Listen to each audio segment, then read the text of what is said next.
Hello दोस्तों, मैं हूं आपकी दोस्त सोनाक्षी। आज मैं जो सच्ची घटना आपके लिए लेकर आई हूं वो है गुजरात की। एक शहर में रहने वाली लड़की अचानक गायब हो जाती है। 5 दिन बाद उस लड़की की शादी होनी थी, लेकिन अगले 5 दिनों तक तमाम कोशिशों के बावजूद वो लड़की नहीं मिलती। इसी दौरान शहर में रहने वाले लोगों के घरों में नल से गंदा और बदबूदार पानी आने लगता है।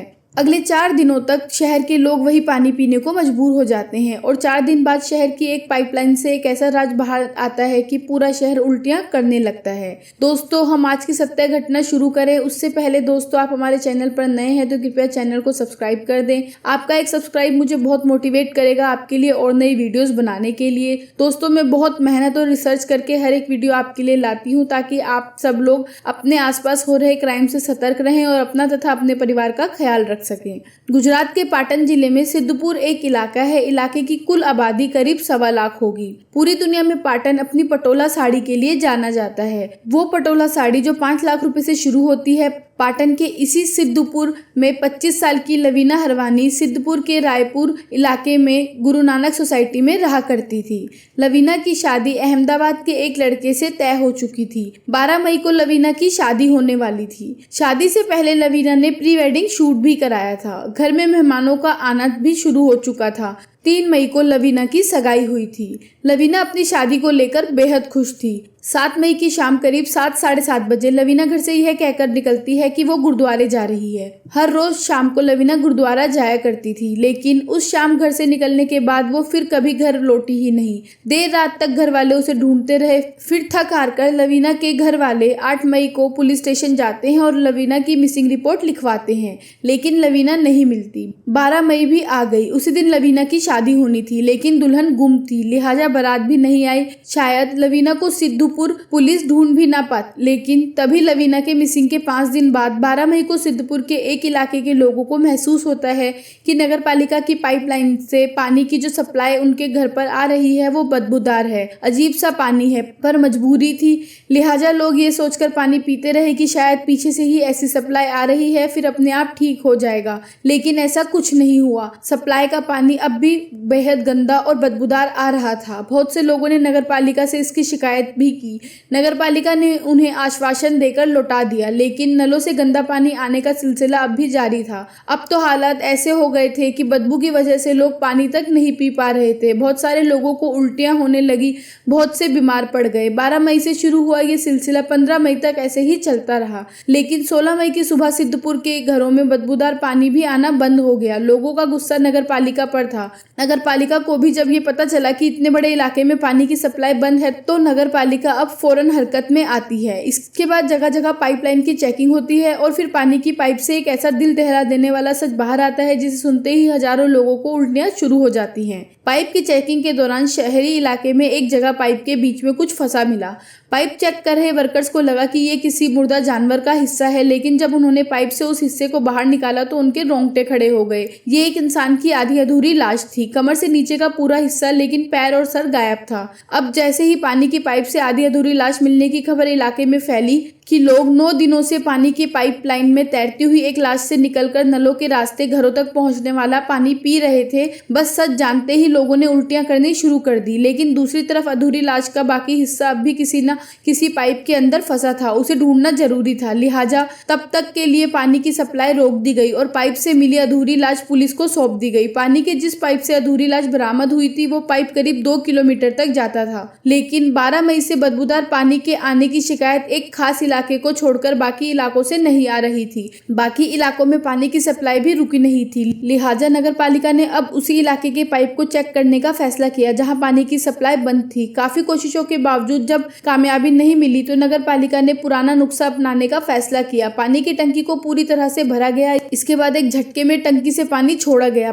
पानी फोर्स के साथ पाइप में पहुंचा। नतीजा यह हुआ कि लाल डोसी के करीब एक पाइप से 2 इंसानी पैर बाहर निकले। पैरों के बाहर आने के बाद जिन इलाकों में पानी नहीं नहीं आ रहा था वहां अब पानी पहुंचना शुरू हो गया, लेकिन पिछले कई दिनों से बदबूदार पानी पी रहे लोगों के मन में अब वो पानी पीने की इच्छा ही नहीं बची थी। हालांकि नगर पालिका के मुताबिक एक दिन बाद पानी पीने लायक हो जाएगा और लोग पी सकते हैं, लेकिन पानी से बरामद लाश के टुकड़ों की कहानी घर घर जा पहुंची थी, लिहाजा लोग अब खरीद कर पानी पी रहे थे। हालांकि फिर दिन बीतते गए और धीरे धीरे अब लोगों ने उसी नल का पानी पीना शुरू कर दिया। तो पानी का मसला तो हल हो गया था, लेकिन लवीना की मौत की पहेली अभी भी बाकी थी।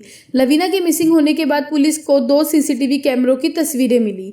पहली तस्वीर में लवीना बेहद तेजी से कहीं जाती दिखाई दे रही है, उसके आगे पीछे कोई नहीं है।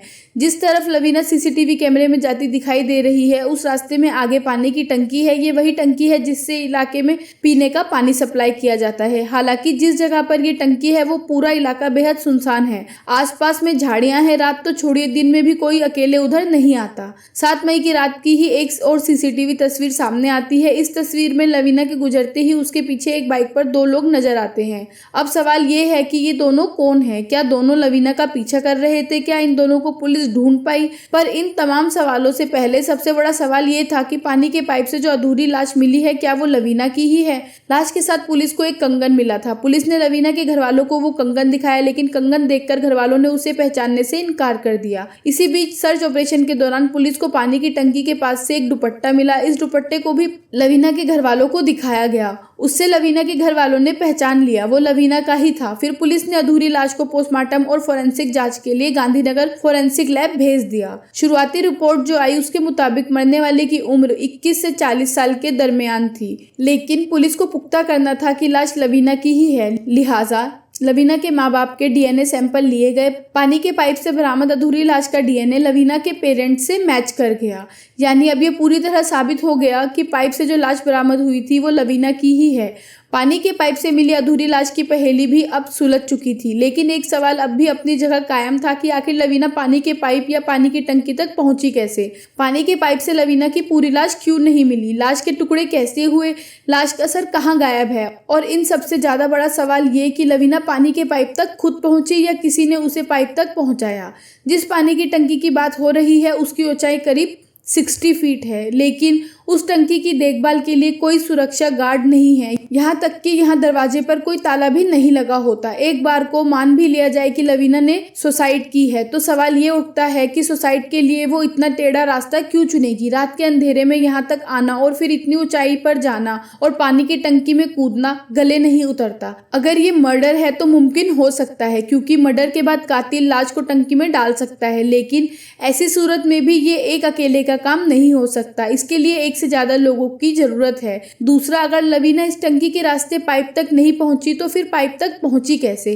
पानी की जो भी पाइपलाइन होती है वो गटर की तरह खुली नहीं होती बल्कि बंद होती है, तो फिर बंद पाइप में लवीना कहां से घुस गई? पुलिस ने इन सवालों के जवाब को तलाश करने के लिए तमाम कोशिशें की। लवीना के मोबाइल नंबर से लेकर उसके परिवार वाले हर किसी को जांच के दायरे में लिया, लेकिन लवीना की मौत की मिस्ट्री अभी तक भी सॉल्व नहीं हो पाई है। पाटन की सिद्धपुर पुलिस जब तक इन सवालों के जवाब नहीं ढूंढ लेती तब तक बदबूदार पानी का बदबूदार सचराज ही बना रहेगा। दोस्तों, आपको क्या लगता है कि लवीना ने सुसाइड करी होगी या उसका मर्डर हुआ होगा?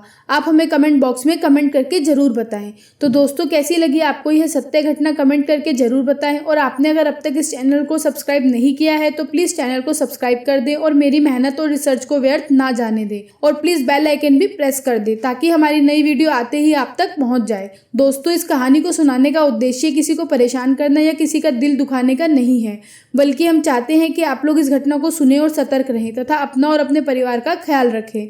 तो दोस्तों, जल्द ही मिलते हैं एक और नई सत्य घटना के साथ।